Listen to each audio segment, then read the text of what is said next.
আমার শত্রু যদি হয়, ইনসাফের রাজনীতিতে আমার শত্রু আমার কাছে নিরাপদ থাকতে বাধ্য থাকবে। অন্যায় ভাবে কারো উপরে কোনো কিচ্ছু চাপিয়ে দেওয়া চলবে না। ফিলোসফির রাজনীতি হয়তো অনেকে করেছে, গুম করেনি, হত্যা করেনি, মারামারি করেনি, অন্যকে কষ্ট দেয়নি, তাদেরকে যদি হয়রানি করা হবে তাহলে সেটাও আমাদের ইনসাফের রাজনীতির সঙ্গে মিলে যায়।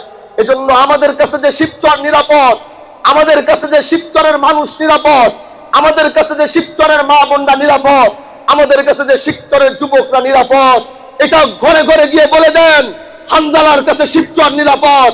মা বোনদেরকে গিয়ে বলে দেন হানজালার কাছে শিবচর নিরাপদ।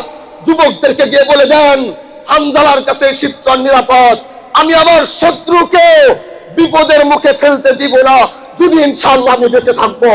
এজন্য ভাই আমার, আসুন রিকশার এই প্রতীক আজও যারা চিনে নেই তাদেরকে বলে দেন 10 দলীয় জোটের প্রতীকের নাম কি?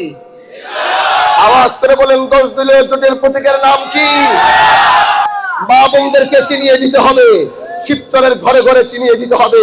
এখান থেকে গিয়ে এক একজন হানজালা হয়ে কাজ করেন। আমি আজও কতটুকু পৌঁছতে পারবো জানি না। সবাই হানজালা হয়ে ময়দানে ঝাঁপিয়ে পড়ুন। আল্লাহ আমাদের সবাইকে কবুল করুক।